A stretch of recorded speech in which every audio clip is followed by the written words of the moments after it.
Halo teman-teman, balik lagi bersama aku Joe dari Tutorial Master Kimia. Nah, di sini aku bakal ajarin materi lanjutan ya.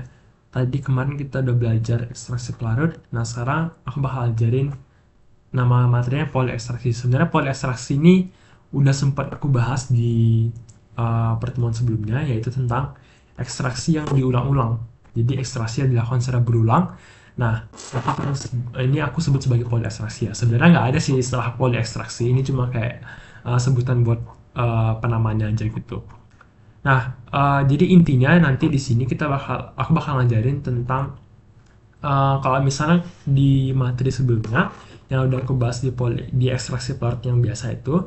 Nah, ini misalnya aku nyari nilai I2 setelah 2 mili pakai CS2. I2 dalam air yang tersisa. Nah, terus aku 2 mili lagi, terus 2 mili lagi, terus 2 mili lagi. Nah, ini kan bakal ribet ngitungnya ya.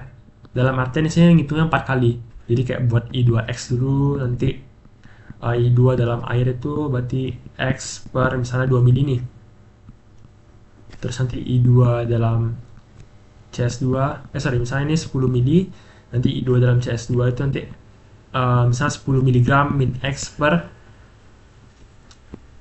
misalnya 2 mili tadi. Nah, ini pakai 2 mili CS2 ya, 4 kali ya. Nah, nanti dapatnya X-nya, terus dari sini ulang lagi yang kedua, ulang lagi yang ketiga, ulang lagi yang keempat. Nah, ini kan agak ribet pasti ya. Nah, di sini aku bakal ajarin cara cepatnya gitulah, ada rumus cepatnya. Tapi sebelum itu kita bakal bahas dulu penjelasannya. Nah, jadi berdasarkan pembahasan terdahulu yang udah aku bahas di video sebelumnya, jadi pastikan kalian belajari video sebelumnya dulu, yang ekstraksi pelarut. Mengenai ekstraksi pelarut telah ditunjukkan bahwa hasil akan lebih efisien dan efektif jika menggunakan volume pelarut dalam jumlah kecil secara berulang. Nah, jadi lebih bagus berulang ya, pada menggunakan volume pelarut dalam jumlah besar sekaligus. Nah, pada pembahasan ini akan dibahas cara menghitung persentase sampel yang dapat diekstrak dengan volume tertentu pelarut dengan pengulangan sebanyak n kali. Jadi dengan pengulangan sebanyak n kali itu udah ada rumusnya langsung gitu. Nah, selanjutnya metode ekstraksi yang dilakukan sebanyak n kali pengulangan ini penulis menyebutnya dengan poliekstraksi. Jadi ini salah sebutan aja ya. Nah, untuk memahami langkah dalam menghitung persentase sampel yang dapat diekstrak dengan volume tertentu, di sini kita perhatikan contohnya ya, contoh permasalahannya. Sebanyak 200 ml larutan I2 ini diekstrak dengan cara di atas, yaitu 10 ml CC4 kalinya 80,1. Nah, tentukan berapa persentase I2 yang dapat diekstrak dengan cara di atas. Jadi, kita buat persentase I2 di air dulu. Anggap ini X ya, yang tersisa dalam air. Ini X per volumenya itu 10 mili. Terus I2 dalam 200 mili ya. Airnya 200 mili, larutan kan ya. 200 mili. Ingat larutan I2 itu maksudnya I2 dalam air. Kan larutan kan pasti ada pelarut sama terlarut. Di sini pelarutnya air, terlarutnya I2. Nah, I2 dalam CC4 ini berarti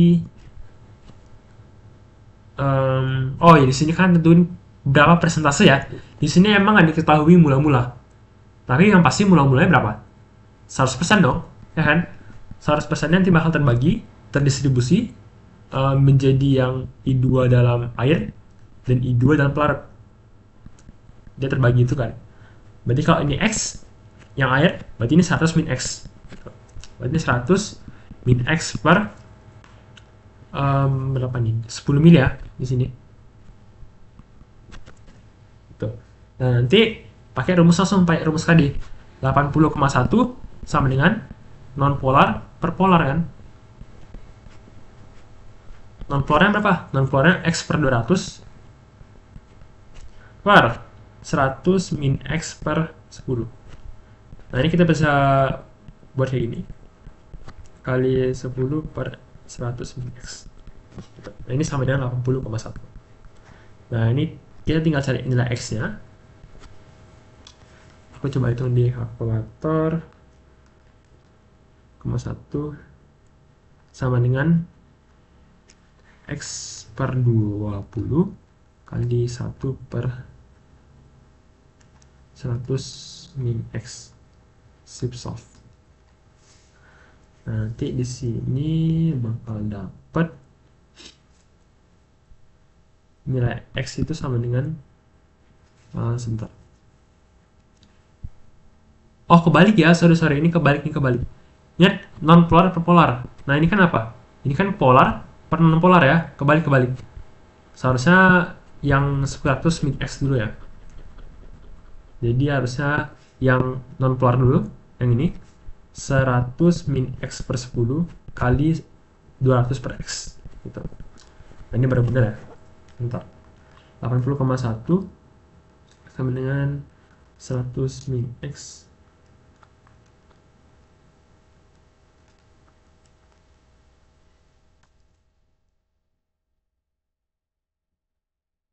Nah, dapat hasilnya 19,98. Nah, ini berarti kita tadi pakai 100%, berarti ini 19,98%. Gitu. Nah, harus dibagi menjadi berapa kali ekstraksi sebanyak 10 ml secara 4 di atas untuk mendapatkan paling sedikit 93,7% I2. Nah, ini maksudnya 93,7% I2 ini dalam secara 4 ya. Nah, kalau misalnya kita lihat yang sekali ya, ini kan baru sekali nih, 19,98. Berarti I2-nya berapa? 100 kurang 19,98 ya. Atau kita kurang 20 deh. Masih sekitar 80%. Gitu. Nah, perlu berapa kali sehingga kita dapat 93,7%? Nah, ini kan berarti caranya kan harus coba-coba gitu kan, istilahnya. Coba terus gitu kan. Nah, ada cara rumus cepatnya. Jadi gini, nah ini tadi kita dapat ya 19,98% ya. Nah, pada pembahasan ini kita akan menggunakan teknik lain dalam menghitung I2 yang dapat diekstrak dengan cara berikut. Nah, ini kita pakai langkah awal dengan membuat persamaan jumlah mol I2 total.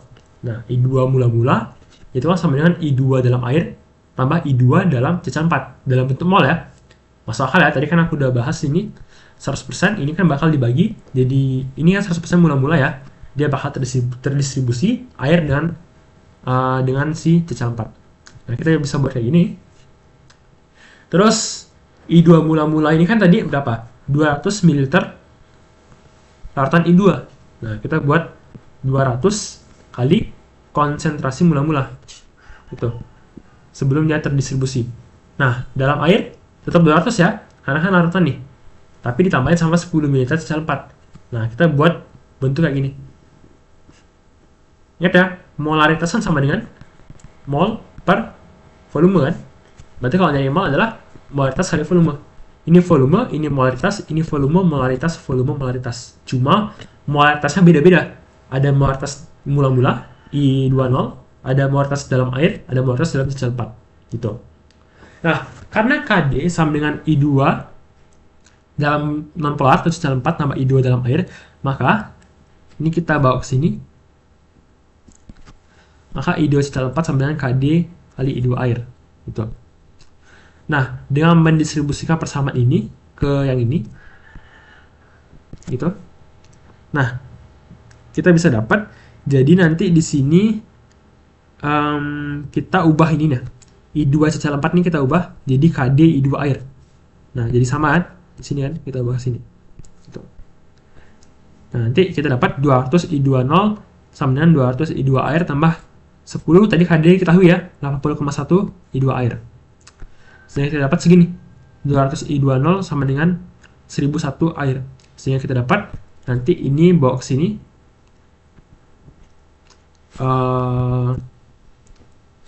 Ini, kita bawa ke sini. Set. Nanti dapat kita, berarti I2 air, yang ini, I2 air, sama dengan 200 per 1001. I2 mula-mula. Masuk akal ya? I2 air sama dengan 200 per 1001 atau 0,19998 I2 mula-mula gitu. Nah, ini kan kalau kita buat dalam bentuk persentase sama dengan 19,98%. Nah, gitu. Sama kayak yang tadi. Nah, intinya kita pelajari ini apa? Ini kan kayak metode lainnya gitu. Nah, dengan menggunakan teori kedua ini kita dapat menyelesaikan poin B dengan baik.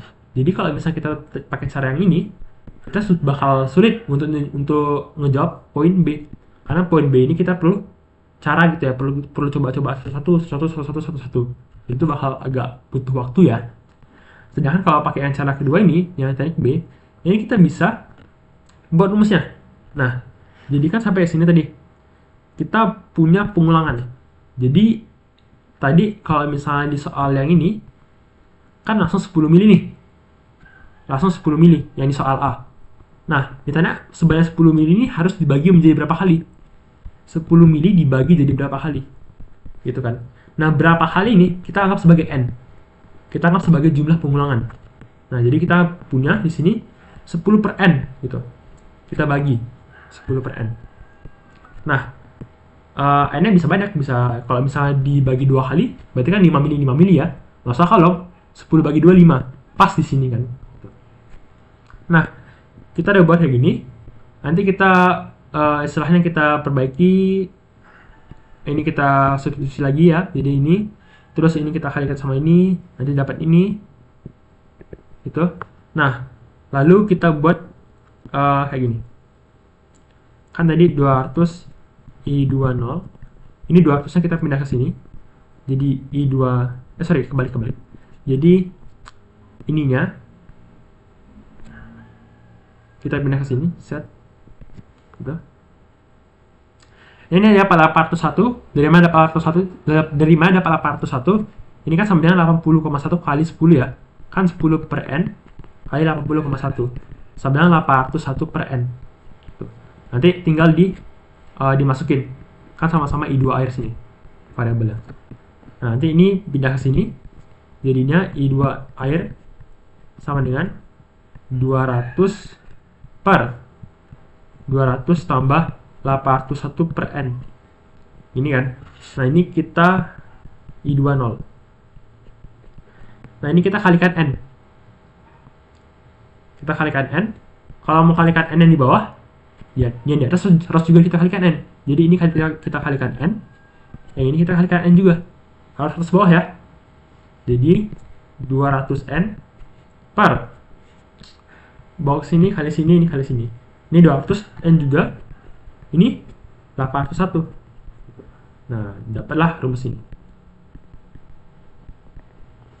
Nah, terus pada persamaan akhir yang diperoleh, persamaan ini kan bakal menunjukkan jumlah air tersisa dalam satu kali ekstraksi. Nah, kalau misalnya hasil ini diekstraksi lagi, berarti dikalikan lagi dong sama sama persamaan ini lagi. Ya kan, masuk akal ya. Jadi kalau misalnya kita dapat nih hasilnya, yang kita dapat nilai I2 airnya berapa persen dari I20-nya, kita kan mau ekstraksi lagi, berarti kita kalikan lagi sama ini. Gitu. Nah, jadi kayak gini. Nah, kalau misalnya sebanyak N kali, berarti pangkat N gitu. Semoga ini bisa dipahami ya. Kalau misalnya kita anggap 2 kali, berarti ini kita ganti aja 2, 2, 2. 2, 2, 2, 2 gitu kan. Dan ini 2 kali ya, pas ya. 2 kali. Kalau 3 kali gimana? Kita ganti N-nya 3. 3, 3, 3, 3. Harus satu lagi. Harus ada satu lagi. 200 kali 3 tambah 801, 200 kali 3. Kenapa harus kayak gini? Karena kita ulangi sebanyak 3 kali. Jadi ini sekali ekstraksi yang pertama, ini hitungan yang kedua, ekstraksi yang kedua, ini hitungan ekstraksi yang ketiga. Nah, kalau 4 kali gimana? Berarti ada 4 kali lagi. 200 kali 3 ini berarti harus ubah ke 4 semua. Harus ubah ke 4 semua, ubah ke 4 semua, ubah ke 4 semua. Nah, berarti ini 200 kali 4 tambah 801. Nah, ini apa? Dilakukan pengulangan sebanyak N kali. Maka kita pangkatkan dengan N. Nah, ini adalah hasil akhirnya gitu. Nah, kalau misalnya mau jawab soal poin B, kita tinggal masukin N sama dengan 4. Kalau kita pakai N sama dengan 4, nanti dapatlah I2 air ini sama dengan 6,23% I20. Nanti bisa dicoba sendiri. Nah, nanti berarti kalau misalnya 6,23, berarti kan 100, ini kan dalam air ya. Berarti yang udah kita ekstraksi sama dengan 100 kurang 6,23, yaitu 93,77%. Nah, pas kan? Tadi yang tanya adalah berapa untuk mendapatkan paling sedikit 93,7%. Untuk mendapatkan paling sedikit 93,7%. Berarti kalau lebih boleh dong, ya kan? Jadi kan 93,77 tuh. Nah, berarti kalau 4 kali kita dapat nih angka yang melebihi 93,7%, yaitu sebanyak N sama dengan 4 gitu. Nah, jadi pada soal poin B sebanyak 10 mili CC4 harus dibagi menjadi 4 kali. Dan dapat dilakukan 4 kali berturut-turut dengan setiap akselerasi sebanyak 2,5 mili. Masuk akal 10 bagi 4, 2,5. Nanti masukin sebanyak 4 kali, nanti bakal dapat hasilnya. Nah, kalian nggak perlu pelajari ini ya. Ini nggak perlu pelajari penurunannya. Tidak perlu dipelajari.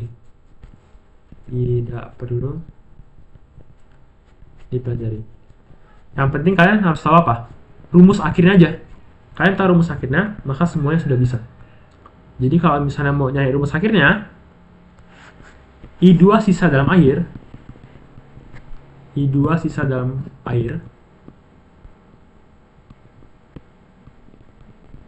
itu sama dengan dalam kurung V air kali N per V air kali N tambah KD kali V nonpolar. Nah, ini kita pakarkan N. Dapatlah persentase sisanya dalam larutan tersebut. Jadi tinggal hafal rumusnya aja. Gitu. Jadi kalian nggak perlu belajar penurunan yang ini ya. Ini nggak perlu dipelajari, tinggal kalian pakai ini, hafalin rumusnya, dan tinggal kalian terapin. Nah, di sini aku ada soal. Distribusi dari suatu asam lemah monoprotik dalam air dan ether dirumuskan pada persamaan berikut. Jadi ini ether kan nonpolar ya. Ini water ya, air. Nah, KD-nya 5,4. Lumayan kecil ya KD-nya ya. Nah, di sini 1 liter asam HA diasamkan dengan HCl. Jadi kita punya asam lemah monoprotik, ini kita mau distribusikan. Kita mau pisahkan dari air. Nah, kemudian asam HA ini diekstrak dengan 500 ml ether. Asam klorida tidak larut dalam ether. Ya, karena HCl ini kan sifatnya polar ya.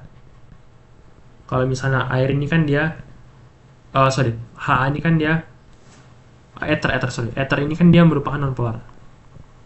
Gitu. Nah, dia diasamkan dengan HCl. Berapa persen HA yang dapat diekstraksi dengan cara tersebut? Nah, pertama di sini aku pengen jelaskan manfaat dari pengasaman dengan HCl. Jelaskan manfaat dengan pengasaman HCl. Untuk apa diasamkan dengan HCl? Nah, kalau kalian tahu, kita punya kesetimbangan HA. HA ini kan dia awalnya nggak terurai nih, tapi karena dia asam lemah kan punya kecenderungan untuk membentuk H+ ya, terionisasi membentuk H+ dan A-. Nah, kalau kita HA ini kan sebenarnya sifatnya agak polar ya sebenarnya. HA ini kan sifatnya agak polar. Kenapa polar? Karena dia terbentuk muatan dipol ya. Di sini muatan dipol positif, muatan dipol negatif. Sehingga dia bisa membentuk ionisasi gitu istilahnya, atau dia terbentuk dipol. Kalau terbentuk dipol kan bukan sifat dari nonpolar. Sedangkan kita pengen pisahin si HA ini ke ether gitu. Kalau kita pengen pisahin tapi HA-nya cenderung ke polar, cenderung ke air, bukan cenderung ke nonpolar gitu kan. Ether kan nonpolar ya. Kalau mau larut dalam nonpolar, kita harus kasih ke HA-nya, kita harus kasih ke nonpolar gitu kan. Cuma HA ini sifatnya polar. Nah, gimana caranya biar HA ini sifatnya kepolarannya itu berkurang gitu istilahnya. Nah, cara mengurangi kepolaran HA itu dengan cara kita tambahin asam. Kenapa? Masih ingat faktor-faktor yang menggeser kesetimbangan? Kalau misalnya kita punya produk reaktan menjadi produk. Kalau kita tambahin reaktannya, ini kesetimbangannya. Kita tambahin reaktannya, tambahin, maka dia kesetimbangan bergeser arah produk. Kalau kita tambahin produknya,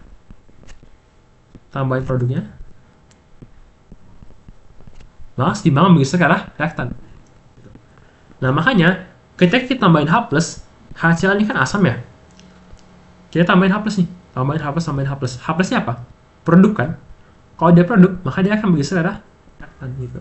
Sehingga apa? Ketika kesetimbangan dia bergeser ke arah reaktan, maka dia ke kiri dong, ke arah reaktan. Dia nggak cenderung ke produk. Berarti dia semakin sulit terionisasi. terionisasi. Kalau semakin sulit terionisasi berarti semakin nonpolar gitu. Jadi tujuannya kita tuh membuat sifatnya ini cenderung nonpolar gitu. Nah, dengan begitu dia bisa dipisahkan atau diekstraksi dengan si ether. Kita lanjut ke soal yang tadi, berapa persen asam Ha yang dapat diekstraksi dengan cara tersebut.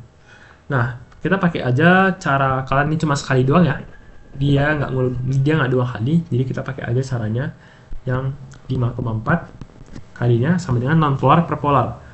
Nonpolarnya itu ada ether, di sini persentase ya, berarti kita anggap 100%, jadi I2 ethernya kita anggap sebagai X yang sisa. I2 airnya kita anggap sebagai X yang sisa, ini per sama volumenya.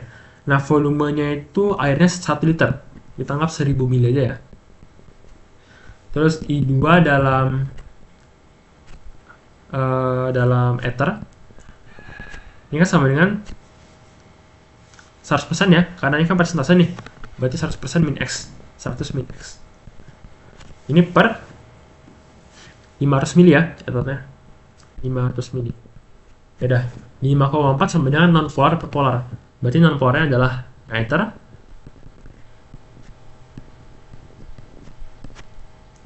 terus bagi sama yang ini, yang polar. Nah, kita coret-coret 2, terus kita cek kalkulator ya, sama dengan terus min X.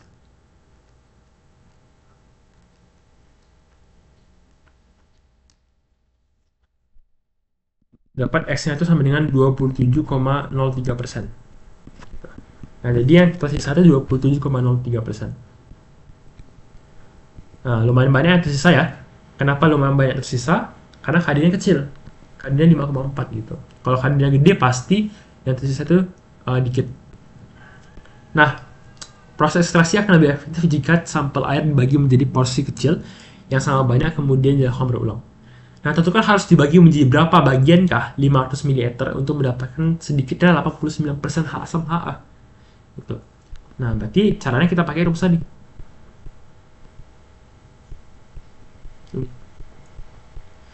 I2 air sama dengan V air kali N per V air kali N tambah KD kali V nonpolar pangkat N dari I2 mula-mula. Jadi kita punya I2 air sama dengan dalam kurung V air kali N tambah KD kali V nonpolar pangkat N dari I2 mula-mula. Gitu. Nah, V air itu berapa? V air itu adalah 1000 ya. 1000 kali N per 1000 kali N tambah KD-nya adalah 5,4 ya. 5,4 kali nonpolar. Nonpolarnya 500 mili. 5,4 kali 500 itu sama dengan 2700 pangkat N 2 mula-mula. Nah, target kita harus minimal 11% ya. Sedikitnya 89%. Itu. Karena 89% asam Ha, berarti ini yang dalam dalam ether ya. Berarti yang dalam air 11%. Atau kurang dari 11%. Karena kan yang kita harus sedikitnya 89%. Berarti dia tuh harus lebih besar sama dengan 89% dalam ether. Berarti kalau dalam air itu dia harus kurang dari 11%. Nah, berarti kita coba sesuatu ya. Kita coba 3 ya. Kalau N sama dengan 3 berapa ya? Sebentar. 1000 kali 3 per 1000 kali 3 tambah 2700 pangkat 3. Nah, kalau pangkat 3 itu dapatnya 14,58%. Nah, ini kan harus 11% ya, berarti nggak bisa. Kalau N sama dengan 4, kita coba.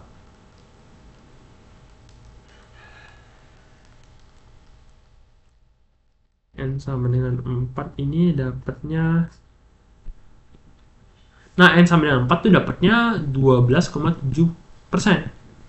Masih kurang ya, harus kurang dari 11%, karena kita mintanya 89%. Nah kalau N sama dengan 5, kita coba N sama dengan 5.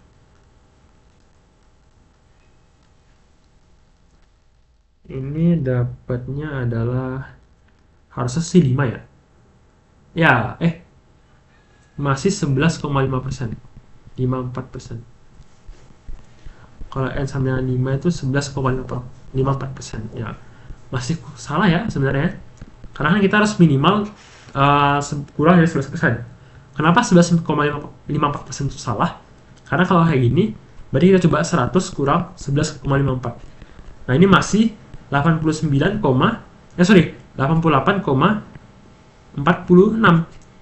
Sedangkan kita mintanya 89%. Masih salah. Berarti harusnya N sama dengan 6. Kita coba ya, N sama dengan 6 itu berapa? Kalau N sama dengan 6 itu dapatnya, ya, dapatnya 10,76%. Ya, ini baru benar ya. Karena kan kalau 10,76% berarti 100 kurang 10,76. Ini sama dengan 89,24. Nah, ini kan udah lebih dari 89% ya, karena kan diminta paling sedikit. Nah, jadi cara ini sangat menghemat waktu ya, dibandingkan kita satu-satu. Apalagi ini sampai 6. Wah, sampai 6 tuh hitungannya banyak banget gitu kan. Jadi ini sangat-sangat menghemat waktu, asalkan ingat aja rumusnya ini. I2 air, berarti I2 yang tersisa dalam air, sama dengan V air kali N per V air kali N tambah KD kali V non polar kali pangkat N. Tuh. Ini adalah rumus I2 air yang tersisa. Nah, kalau persentase berarti kita anggap mula-mula 100%. Gitu ya. Oke, jadi sekian dulu untuk pembelajaran lanjutan dari ekstraksi peluang ini. Jadi nanti aku bakal bahas materi lanjutannya. Oke, thank you ya.